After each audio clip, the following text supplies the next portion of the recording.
ഗായിക കെനീഷയുമായി ബന്ധപ്പെട്ട വിവാദങ്ങൾക്കിടെ മാധ്യമങ്ങളോട് പൊട്ടിത്തെറിച്ച് രവി മോഹൻ. തന്റെ വ്യക്തിജീവിതത്തിലെ പ്രശ്നങ്ങളെക്കുറിച്ച് സംസാരിക്കാൻ വിളിച്ചു ചേർത്ത വാർത്താസമ്മേളനത്തിനിടയിലാണ് രവി മോഹൻ അതിവൈകാരിക പ്രതികരണം നടത്തിയത്. ഭാര്യ ആരതിയുമായി ബന്ധപ്പെട്ട വിഷയങ്ങളിലാണ് പ്രതികരണം. തനിക്കെതിരെ ഉയർന്ന ആരോപണങ്ങളിൽ ഇത്രയും കാലം മൗനം തുടർന്നെന്നും ഇനി അത് സാധിക്കില്ലെന്നും രവി വ്യക്തമാക്കി. 14 വർഷമായി ഞാൻ ഇത് സഹിച്ചു, ഒന്നും പ്രതികരിച്ചില്ല. കഴിഞ്ഞ 4 വർഷമായി ഭാര്യ ആരതിയുമായി പിരിഞ്ഞാണ് കഴിയുന്നത്. 2 വർഷം ഹോട്ടൽ മുറിയിലാണ് കഴിഞ്ഞത്. ഇപ്പോൾ വാടക വീട്ടിലാണ് താമസിക്കുന്നത്. സുഹൃത്ത് കെനീഷയ്ക്കെതിരെ സൈബർ ആക്രമണം നടക്കുന്നതായും രവി മോഹൻ തുറന്നടിച്ചു.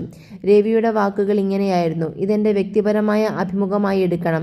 സിനിമയും ഇതും തമ്മിൽ ബന്ധമില്ല. ഇത്രയും നാൾ സംസാരിക്കാതെ ഇരുന്നത് വിഡ്ഢിത്തരമായി തോന്നുന്നു. രവി മോഹൻ അല്ലെങ്കിൽ ജയം രവി വളരെ സോഫ്റ്റായ ആളാണ്. എന്തെങ്കിലും പ്രശ്നമുണ്ടായാലും അതെല്ലാം വിട്ടുകൊടുത്തു പോകുന്ന ആളാണ്. ശരിയാണ്, അത് തന്നെയാണ് എൻ്റെ വ്യക്തിത്വം, എൻ്റെ സ്വഭാവം. എന്നാൽ സാധുമിരണ്ടാൽ കാട് കൊള്ളാതെ. ഇത് എൻ്റെ ഓഫീസ്. എന്നെ പഞ്ചിങ് ബാഗായി കരുതുന്നവർക്ക് എൻ്റെ ഓഫീസിലേക്ക് സ്വാഗതം. കരാട്ടെ കിക്കടിക്കുന്നത് പോലെ ഞാൻ ചെയ്യാൻ പോകുകയാണ്. വിവാഹമോചനം ലഭിക്കുന്നതുവരെ എൻ്റെ സിനിമ തിയേറ്ററുകളിൽ റിലീസ് ചെയ്യില്ല. കാര്യം, എനിക്ക് അഭിനയിക്കാൻ കഴിയുന്നില്ല. എനിക്ക് നേരിടേണ്ടി വന്ന അപമാനങ്ങൾ എനിക്ക് താങ്ങാൻ കഴിയുന്നില്ല.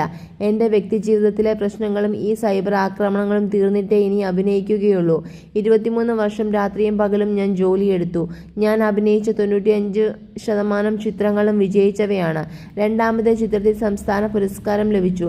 എത്രയെത്ര പുരസ്കാരങ്ങൾ! എൻ്റെ കഴിവിലൂടെ മാത്രം നേടിയെടുത്ത പുരസ്കാരങ്ങൾ അനവധിയാണ്. എൻ്റെ അപ്പയും അണ്ണനും 4 വർഷം ജോലി തന്നെ ചെയ്തില്ല. പക്ഷേ എല്ലാ ദിവസവും രാവിലെ എഴുന്നേറ്റ് ഞാൻ ജോലിക്ക് പോയിട്ടുണ്ട്. എൻ്റെ കുടുംബമാണ് എനിക്കെല്ലാം. അത് തൊട്ടാൽ ഞാൻ വെറുതെ ഇരിക്കില്ല. എന്ത് കരുതി? ഇത്രയൊക്കെ ചെയ്തിട്ട് ഞാൻ മിണ്ടാതെ ഇരിക്കുമെന്ന് കരുതിയോ? ഇത്രയും കാലം മിണ്ടാതെ ഇരുന്നത് എൻ്റെ തെറ്റ്. പോകട്ടെ, സാരമില്ല, സ്ത്രീയല്ലേ എന്നൊക്കെ കരുതി ഞാൻ മിണ്ടാതെ ഇരുന്നു.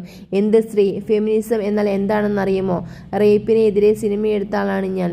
പടം ഓടുമെന്ന് പോലും ഉറപ്പില്ലാതിരുന്നിട്ടും അത്തരമൊരു സിനിമയെടുക്കാൻ ധൈര്യം കാണിച്ച വ്യക്തിയാണ് ഞാൻ. അങ്ങനെയുള്ള എനിക്ക് സ്ത്രീകളോട് എങ്ങനെ പെരുമാറണമെന്നറിയില്ലേ? എൻ്റെ അമ്മ അങ്ങനെയല്ല വളർത്തിയത്. 14 വർഷം ഞാൻ ആരതിക്കൊപ്പം ജീവിച്ചില്ലേ? അവർ എൻ്റെ ദൈവം പോലെ ആയിരുന്നു. അവരാണ് എന്നോട് ദേഷ്യപ്പെടാറുള്ളത്, ഞാനല്ല. എൻ്റെ പഴയ അഭിമുഖങ്ങൾ എടുത്തു നോക്കൂ. അതിൽ ഞാൻ എങ്ങനെ പറയുന്നത് നിങ്ങൾക്ക് കാണാം. ഈ 2 വർഷം ഞാൻ മിണ്ടാതെ ഇരുന്നത് സത്യം ജയിക്കണം എന്നുള്ളതുകൊണ്ടാണ്. ഞാനും ഫെമിനിസ്റ്റാണ്. എൻ്റെ കുടുംബത്തിനെതിരായി ഞാൻ എങ്ങനെ സംസാരിക്കും? 14 വർഷം ഞാനൊന്നും പറഞ്ഞില്ലല്ലോ. അതുമായി പൊരുത്തപ്പെട്ട് ജീവിച്ചില്ലേ? എൻ്റെ കുട്ടികളെ കാണാൻ അത്രയും ഞാൻ ആഗ്രഹിച്ചു. ഞാനും അവനും കൂടി ടിക് ടിക് എന്ന പടം ചെയ്തുകൊണ്ടിരിക്കുമ്പോൾ ജീവിതത്തിലെ ഏറ്റവും സന്തോഷമുള്ള ദിവസങ്ങളാണെന്ന് ഞാൻ ട്രീറ്റ് ചെയ്തു. അവർ എൻ്റെ മക്കളാണ്. ഞാൻ എങ്ങനെ അവരെ ഒഴിവാക്കും? രണ്ടുപേരുടെയും